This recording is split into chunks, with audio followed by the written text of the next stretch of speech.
Here's a quick video on how to change your engine air filter on a 2021 Toyota Venza or a Toyota Rav4 hybrid. Today we'll be using the Fram ExtraGuard CA12289. Bought this off Amazon. There's a link in the description below for the part. To take the cover off the engine air filter box, there's going to be two plastic tabs back here that'll slide forward, and then you got two metal clips right here that'll pop off to allow the top to come off. First thing we're going to do is undo these two metal tabs here that hold the air filter box down, and then lift up a little bit and slide out from the bottom here up to get out of the two plastic tabs down there.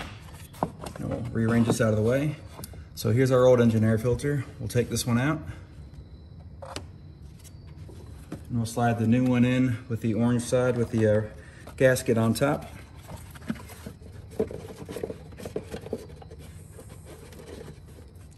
Now to put it back together, we'll slide the plastic box back down.